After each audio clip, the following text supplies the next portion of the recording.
কেমন ভয় ছিল সাহাবীদের মধ্যে। মায়াজ ইবনে মালিক তার এক আনসারী দাসীর সঙ্গে প্রেম। এই মায়াজ ইবনে মালিক আনসারী দাসীর সঙ্গে প্রেম করবার পর তিনি জিনার কাজে লিপ্ত হয়ে গেছে। জিনার কাজ যখন সংগঠিত হয়ে গেল, এই আনসারী দাসীর সঙ্গে যখন জিনার কাজে সংগঠিত হয়ে গেল, এবার মায়াজ ইবনে মালিক চিন্তা করলেন, আহারে দেখবেন কোন মানুষ যদি গুনাহ করে, গুনার পরে কিন্তু অনুতপ্ত হয়, অনুশোচনা হয়, আহারে এই পাপটা আমি না করলেই পারতাম। কথা বলেন ঠিক কিনা? কারণ এরকম হয় কি হয় না? আরো জোরে বলেন, হয় কি হয় না? গুনাহ করবার পরে কিন্তু অনুতপ্ত হয়, অনুশোচনা হয়, আর গুনাহ করার আগে কিন্তু ভয় হয় না। কথা বলেন ঠিক কিনা? এই মায়াজ ইবনে মালিক তিনি গুনাহ করবার পরে তিনি অনুতপ্ত হয়েছেন, অনুশোচনা হয়েছেন, আহারে আমি বড় অন্যায় করে ফেলেছি। এবার চলে গেলেন দৌড়ায় নবীজির কাছে, ইয়া রাসূলুল্লাহ, ইয়া হাবিবাল্লাহ, আমি মায়াজ ইবনে মালিক বড় গুনাহ করেছি, জিনা করে ফেলেছি। ওগো নবীজি, আমাকে তওবা করে পবিত্র করে দেন গো নবী। নবী আমার সঙ্গে সঙ্গে ঘাড়টা ফিরায় নিলেন। অপর প্রান্তে গিয়ে আবার মায়াজ ইবনে মালিক বলে, ইয়া রাসূলুল্লাহ, ইয়া হাবিবাল্লাহ, আমি জিনা করেছি, আপনি আমাকে তওবা করে পবিত্র করে দেন গো নবী। নবী আমার ঘাড়টা ফিরায়া নেন।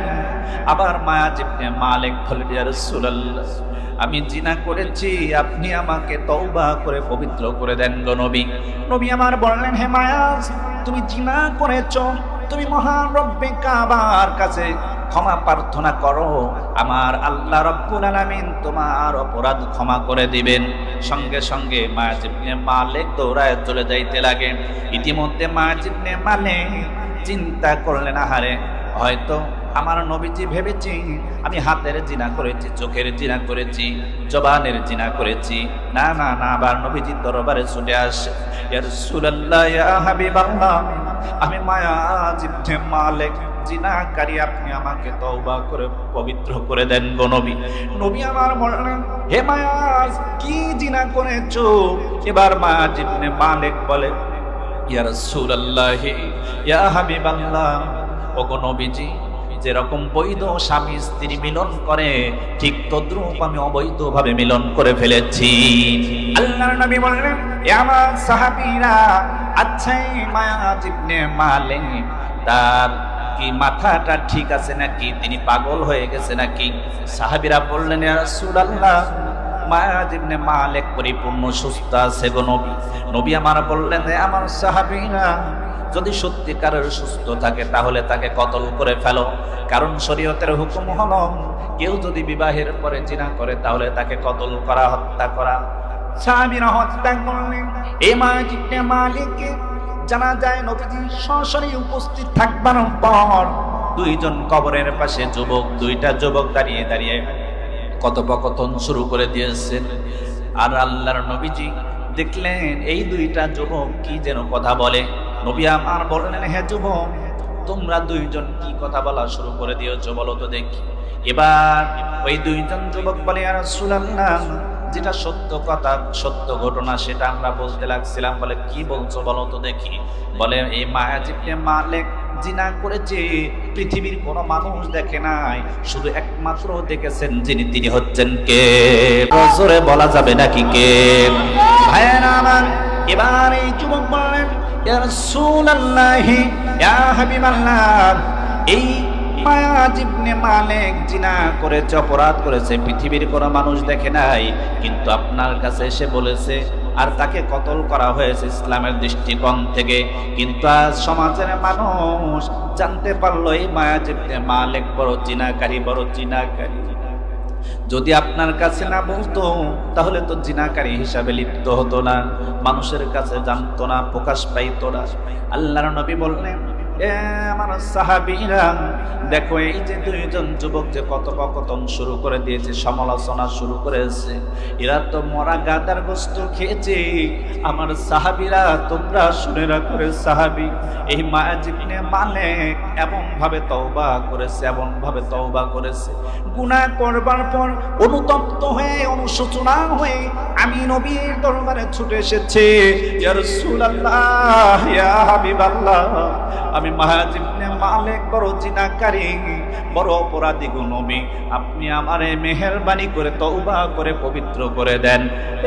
হে আমার সাহাবীরা, তোমরা শুনে রাখো রে সাহাবী, হে মায়াজ ইবনে মালিকের তওবা আমার মহান রব্বে কাবার কাছে এমন ভাবে কবুল হয়ে গেছে রে, সমস্ত উম্মতের তওবা যদি এক পাল্লায় রাখা যায়, আর আমার মায়াজ ইবনে মালিকের তওবা যদি এক পাল্লায় রাখা যায়, তাহলে মায়াজ ইবনে মালিকের তওবা আমার সমস্ত উম্মতের নাজাতের জন্য যথেষ্ট। চিৎকার দিয়ে বলেন না সুবহানাল্লাহ, আর জোরে বলেন না সুবহানাল্লাহ।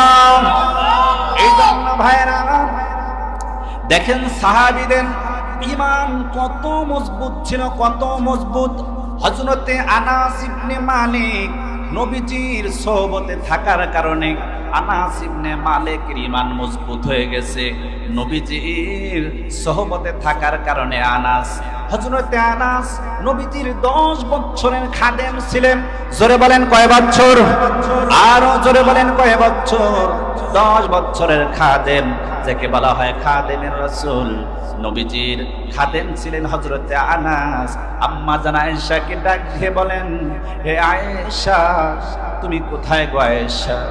আমি নবীজি মনে হয় দুনিয়া থেকে চিরবিদায় হয়ে চলে যাব, আমার সময় ঘনিয়ে আসছে। আয়েশা বললেন, ইয়া রাসূলুল্লাহ, এগুলো আপনি কি বলেন গো নবী? আমরা চাই আল্লাহ রাব্বুল আলামিন আপনার হায়াত আরো বাড়ায়া দেন, আরো যেন বাড়ায়া দেন। আল্লাহর নবী বললেন, আয়েশা, যার যখন সময় হয়ে যায়, হায়াত শেষ হয়ে যায়, সে আর 1 মিনিটের জন্য থাকে না, সে দুনিয়া থেকে চিরবিদায় হয়ে চলে যায়। হযরতে আম্মা জান আয়েশা এবার নবীকে ডাক দিয়ে বললেন, ইয়া রাসূলুল্লাহ, ইয়া হাবিবাল্লাহ, আমার মনে হয় আপনার হায়াত আরো যদি বেশি হইতো, তাহলে আপনার আরো খেদমত করতে পারতাম। এবার নবীজি আবার বললেন, আমার সাহাবীরা, দেখো তো আমার আনাস কোথায় গেছে, যিনি আমার 10 বছরের খাদেম ছিলেন, আমার খেদমতে ছিলেন। যে আনাস, সে আনাসটা কই, আমি তো দেখি না। আমিরুল মুমিনিন হযরতে ওমর ছুটে চলে গেলেন আনাসের খোঁজে। দেখি পাহাড়িয়া এলাকায় গিয়ে আনাস সিজদায় পড়ে কান্দে, সিজদায় পড়ে কান্দে। আমিরুল মুমিনিন হযরতে ওমর দৌড়ায় চলে আসে আনাসকে নিয়ে, আসসালামু আলাইকুম ইয়া রাসূলুল্লাহ, ইয়া হাবিবাল্লাহ। হযরতে আনাস এসে উপস্থিত। আল্লাহর নবী বললেন, হে আনাস, তুমি কোথায় গিয়েছো? আচ্ছা আনাস, তোমাকে একটা প্রশ্ন করি রে আনাস। আনাস বলেন, ইয়া রাসূলুল্লাহ, ইয়া হাবিবাল্লাহ, প্রশ্ন করেন গো নবী। নবী আমার বললেন, আনাস রে, তুমি আমার 10 বছরের খাদেম ছিলা, আমার খাদেমগিরি করতা, কিন্তু এই অবস্থায় তোমার সাথে যদি আমার কোনো রকম বেয়াদবি হয়ে যায়, তুমি আমাকে মাফ করে দিও রে আনাস। আনাস বলেন, ইয়া রাসূলুল্লাহ, ইয়া হাবিবাল্লাহ, আপনি তো কোনো অন্যায় করেন নাই গো নবী, আমি তো বরং আপনার সাহাবী। আমি হয়তো ছোট্ট মানুষ ছিলাম, আপনার খেদমত তেমন ভাবে করতে পারি নাই যেরকম করে করার কথা ছিল। ও গো নবীজি, আপনি আমারে কি শুনাইলেন গো নবী?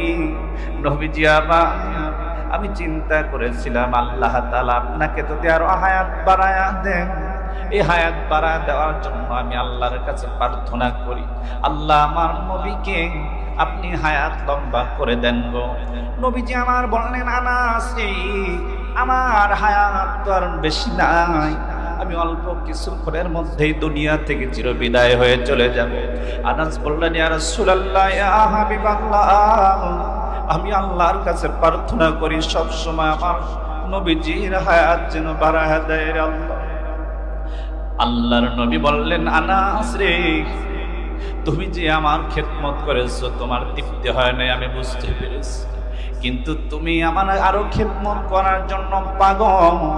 আমি আল্লাহর কাছে প্রার্থনা করে, ও দয়ার মালিক, আমার আনাস আমার খেদমত করার জন্য আরো ব্যাকুল হয়ে গেছে।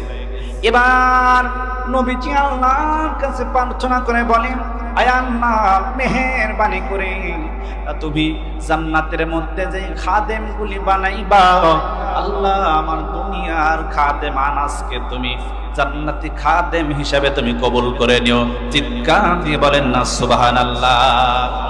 আমার ভাইয়েরা বাবাজিরা গভীর মনোযোগ, দিলটা নরম করে দাও রে বাবা।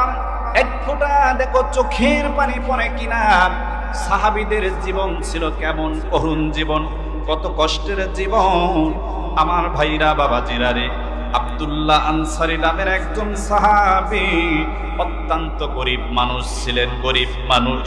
এই আব্দুল্লাহ আনসারীর টাকা নাই, পয়সা নাই, গরিব মানুষ। দুইজন মিলে স্বামী স্ত্রী মিলে একটা কাপড়, দুইজন স্বামী স্ত্রী মিলে কয়টা কাপড় রে বাবা? একটা কাপড়। এই একটা কাপড় দিয়ে কেমনে করে তারা সংসার চালায়, জীবন যাপন করে। করুণ ইতিহাস রে বাবা। দেখো তো দিলটা নরম করে দাও, এক ফোঁটা চোখের পানি পড়ে কিনা। এবার আব্দুল্লাহ আনসারী মসজিদে নববীতে যখন আজান হয়ে যায়, সবার পরে মসজিদে আসে। মসজিদে নবীজির ইমামতির পিছনে নামাজ আদায় করে আবার সবার আগে আগে মসজিদ থেকে বের হয়ে চলে যায়।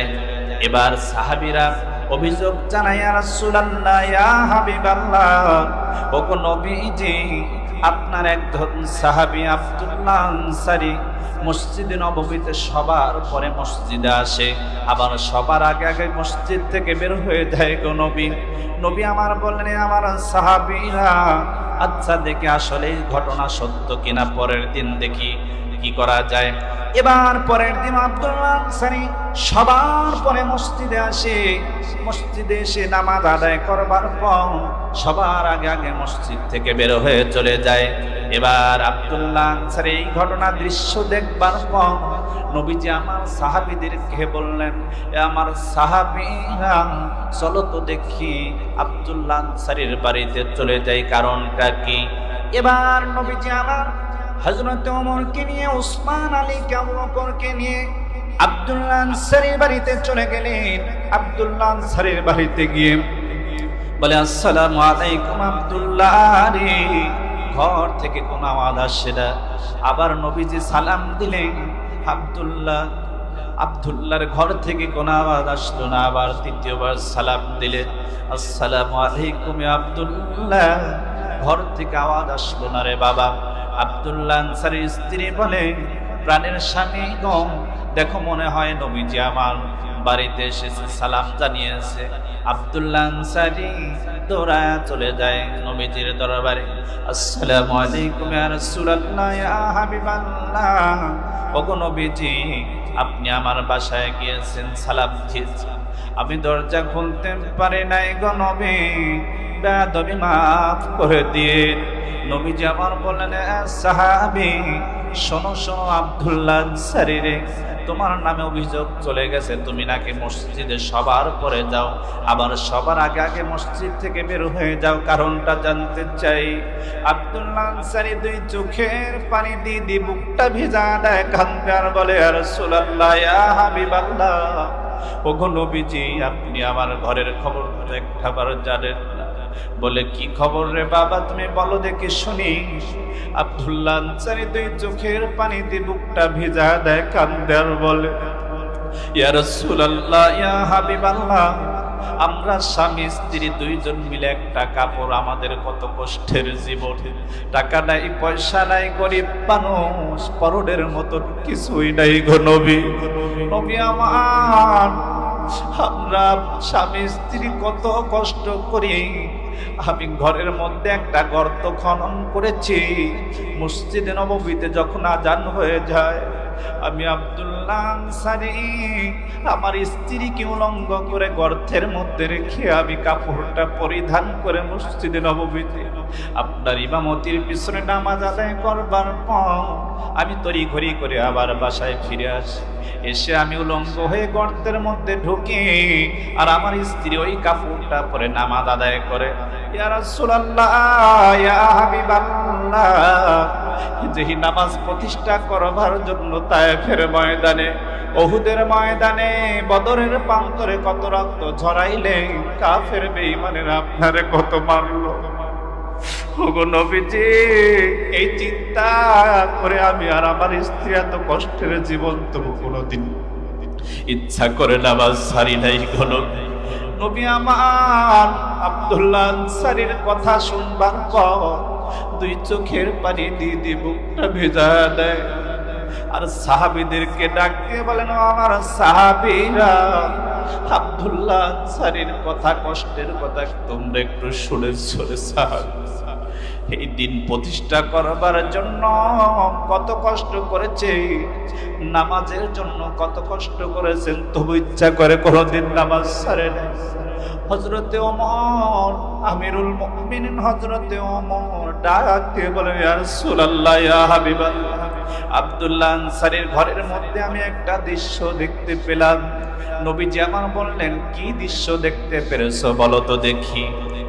এবার হযরতে ওমর বলেন, ইয়া রাসূলুল্লাহ, ইয়া হাবিবাল্লাহ, দেখলাম আব্দুল্লাহ আনসারীর ঘরের মধ্যে দুইটা কলিজার টুকরা ছোট্ট ছোট্ট বাচ্চা শিকল দিয়ে হাত পা গুলি বাঁধা আছে। এবার নবীজি বললেন, হে আব্দুল্লাহ, আচ্ছা তোমার ঘরের মধ্যে দুইটা সন্তান বাঁধা আছে, সেই সন্তান দুইটা কি অপরাধ করে ফেলেছে? আব্দুল্লাহ আনসারী বলে, ইয়া রাসূলুল্লাহ, ইয়া হাবিবাল্লাহ, আমার এই কলিজার টুকরা দুইটা সন্তান শিশু সন্তান, কিন্তু আমি গরিব মানুষ বিধায় আমার সন্তানকে ভালো পড়াইতে পারি না, খাওয়াইতেও পারি না। ওই যে নবীজি আপনি দেখেন, আমার বাসার পাশে ইহুদির একটা খেজুরের গাছ, সেখান থেকে টপ টপ করে যখন খেজুরগুলি পেকে যায়, টপ টপ করে মাটিতে পড়ে, আর আমার কলিজার টুকরা সন্তান ওই খেজুরটা মুখের মধ্যে দেয়। আর ওই ইহুদি আমার সন্তান খেজুরটা মুখে দেবার কারণে আমার ওই সন্তানের মুখ থেকে ইহুদি টান দিয়ে খেজুরটা বের করে দেয়। আমি বাবা হয়ে সহ্য করতে পারি না গো নবী, বাবা হয়ে সহ্য করতে পারি না। বলেন তো বাবাজি, কোনো বাবা সহ্য করতে পারবে কি না? এই করুণ দৃশ্যের কথা যখন বললেন, নবীজি আমার মায়া লেগে যায়। নবীজি আমার বলেন, উসমান রে, কোথায় তুমি উসমান? ওই দেখো তো ইহুদির বাড়িতে যাও, ইহুদির জন্য ওই ইহুদির বাড়িতে গিয়ে দেখো ইহুদি ওই খেজুরের গাছটা বিক্রয় করে কিনা। এবার উসমান চলে গেলেন দৌড়ান ইহুদির বাড়িতে। আচ্ছা ইহুদি ভাই, তোমার এই খেজুরের গাছটা তুমি যদি বিক্রি করতে বড় খুশি হয়ে যেতাম। ইহুদি বলে, না না না, আমি খেজুরের গাছ বিক্রি করব না, কিন্তু একটা শর্তে বিক্রি করতে পারি। একটা খেজুর গাছের পরিবর্তে যদি 10টা খেজুর গাছ দাও, তাহলে আমি বিক্রি করে দেব। এবার উসমান ইবনে আফফান বলেন, ইহুদি ভাই, একটা খেজুর গাছের পরিবর্তে 10টা খেজুরের গাছ নয়, যদি 100 খেজুরের গাছ প্রয়োজন হয়, আমি উসমান দিতে বাধ্য, কারণ আমার নবীজি পাঠিয়েছেন। সঙ্গে সঙ্গে ওই খেজুরের গাছটা ক্রয় করে নিয়ে আসলেন। এসে বলে, ইয়া রাসূলুল্লাহ, ইয়া হাবিবাল্লাহ, এই যে ইহুদির খেজুরের গাছ কিনে নিয়ে এসেছি।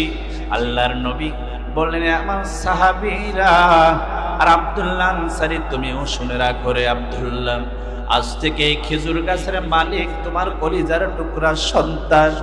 আমার ভাইরা, বাবাজিরা, আমার নবীজি কিন্তু গরিবদের বন্ধু। কথা বলেন ঠিক কিনা? আরো চিল্লায়া বলেন ঠিক কিনা?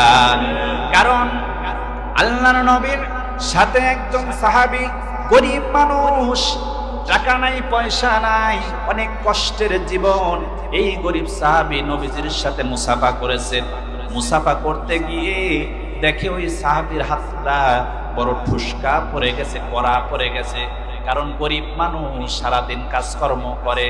কথা বলেন, এরকম গরিব মানুষ সমাজ আছে না নাই? আমার ভাইয়েরা, বাবাজিরা, গভীর মনোযোগ, দিলটা নরম করে দাও। এই গরিব সাহাবীর সঙ্গে যখন নবীজি মুসাফা করেছেন, নবীজি আমার দেখতে পায় সাহাবীর হাতে বড় ঠুসকা পড়ে গেছে। সাহাবীকে প্রশ্ন করা হলো, আমার সাহাবী রে, তোমার হাতে ঠুসকা পড়ে গেছে, কারণটা জানতে চাই। অথচ নবীজির হাত মুবারক তো রেশমি কাপড়ের চাইতেও নরম। এবার নবীজি আমার বললেন, হে আমার সাহাবী, শোনো শোনো, তোমার হাতে ফুসকা পড়ার কারণটা কি আমি বুঝতে পেরেছি। এবার সাহাবী বললেন, ইয়া রাসূলুল্লাহ, আমার কষ্টের জীবন, সারাদিন পরিশ্রম করে যে অর্থ উপার্জন করি, সেই টাকা পয়সা দিয়ে আমি সংসার পরিচালনা করি। আমার কলিজার টুকরা বিবি বাচ্চাগুলি কিন্তু এই টাকা দিয়ে, অর্থ দিয়ে সংসার চলে। তারা সুন্দর সুন্দর তারা কিন্তু খাবার খায়, পোশাক পরে আমার এই হালাল টাকা দিয়া। আল্লাহর নবী বললেন, আমার সাহাবী, তোমরা শুনে রাখো রে সাহাবীরা, তোমরা শুনে রাখো, যারা এই কষ্ট করে, পরিশ্রম করে, টাকা পয়সা উপার্জন করে সংসার চালায়, এরা তো হচ্ছে দুনিয়ার কোন এমপি মন্ত্রী বন্ধু নয়, স্বয়ং আল কাসিম হাবিবুল্লাহ, স্বয়ং আমার মহান রব্বে কাবার বন্ধু হয়ে যায়। চিৎকার দিয়ে বলেন না সুবহানাল্লাহ। ভাইরা গভীর মনোযোগ, সেই সাদ সালামির ঘটনা। আল্লাহর নবীর একজন সাহাবী সাদ সালামি, তিনি চিন্তা করলেন, আহারে ইয়া রাসূলুল্লাহ, ইয়া হাবিবাল্লাহ, আমি আপনার সমস্ত সুন্নতের আমল করতে পারি, কিন্তু একটা সুন্নত থেকে আমি বঞ্চিত। আল্লাহর নবী বললেন, আমার সাহাবী, কোন সুন্নত থেকে তুমি বঞ্চিত বলো তো দেখি। এবার সালামি বললেন, ইয়া রাসূলুল্লাহ, ইয়া হাবিবাল্লাহ, আপনার সমস্ত সুন্নতের আমল করতে পারি গো নবী, কিন্তু একটা সুন্নত থেকে বঞ্চিত। সেই সুন্নতটা হচ্ছে, আমি মদিনার অলিতে গলিতে ঘুরে ঘুরে দেখেছি, আর আমি মেয়েদেরকে বিবাহের প্রস্তাব দিতাম, কিন্তু আমার বিবাহের জন্য একটা মেয়েও রাজি হতো না। আল্লাহর নবী বললেন, এ সাহাবী, কিসের জন্য রাজি হতো না বলো তো দেখি। এবার সাদ বললেন, ইয়া রাসূলুল্লাহ, ইয়া হাবিবাল্লাহ, ওগো নবীজি, আমার চেহারা ভালো না, আমার নাকটা চ্যাপ্টা, ঠোঁটটা মোটা, কিন্তু আমি গরিব মানুষ, কালো মানুষ, এই জন্য আমার বিবাহে একটা মানুষ রাজি হয় না। আল্লাহর নবীকে বললেন, ইয়া রাসূলুল্লাহ, ইয়া হাবিবাল্লাহ, আমি কালো মানুষ, গরিব মানুষ, বিদায় আমার বিবাহের জন্য কেউ রাজি হয় না। আপনার সমস্ত সুন্নতের আমল করলাম, আমার দিল সাক্ষী দেয়, এই সুন্নতটা থেকে আমি মনে হয় বঞ্চিত থাকবো। এবার নবীজি আমার বললেন, আরে সাদ, তুমি চিন্তা করিও না, চিন্তা করিও না রে সাদ, ওই মদিনা শহরে আমর ইবনে ওহাবের মেয়ে, সুন্দরী একটা মেয়ে আছে। তুমি এই মদিনা শহরের সবচাইতে সুন্দরী যেই মেয়েটা, তাকেই তুমি বিবাহ করতে পারবা। চিৎকার দিয়ে বলেন না সুবহানাল্লাহ, আরো জোরে বলেন না সুবহানাল্লাহ। ভাইরা আমার, বাবাজিরা, গভীর মনোযোগ। ভাইরা আমার, এই নবীজি আমার বললেন, সাদরে, মদিনার শহরে সবচাইতে সুন্দরী একটা মেয়ে আছে, সেই মেয়েকে তুমি বিবাহ করতে পারবা। এবার সাদ সালামিকে নবীজি আমার পয়গাম নিয়ে পাঠাইলেন আমর ইবনে ওহাবের বাড়িতে। যাও, আমর ইবনে ওহাবের বাড়িতে যাও, গিয়ে সালাম জানাও আর বলো, আপনার মেয়ের সঙ্গে আমাকে বিবাহের জন্য নবীজি পাঠিয়েছেন।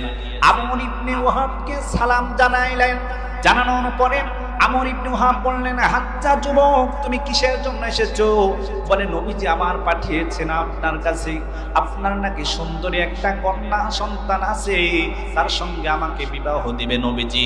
এবার আমর ইবনে ওহাব চিন্তা করলেন, আরে এই যুবক কালো মানুষ, এর সঙ্গে আমি কেমনে করে আমার এই সুন্দরী মেয়েকে বিবাহ দেব? না না না, এটা হতেই পারে না। এবার আমর ইবনে ওহাব চিন্তা করলেন, আরে মদিনা শহরে আমি সবচাইতে ধনী মানুষ, আমার সবচাইতে সুন্দরী একটা মেয়ে, আমি কত ভালো ছেলের সঙ্গে বিবাহ দেব? না না না, এটা হতে পারে না। এই কালো মানুষ, টাকা নাই, পয়সা নাই, আবার যদি টাকা না থাকতো, যদি চেহারাটা ভালো থাকতো তবু না হয় হতো। টাকাও নাই, পয়সা নাই, গরিব মানুষ, আবার কালো মানুষ, দেখতেও তো ভালো না। না না না, আমি বিবাহ দেব না।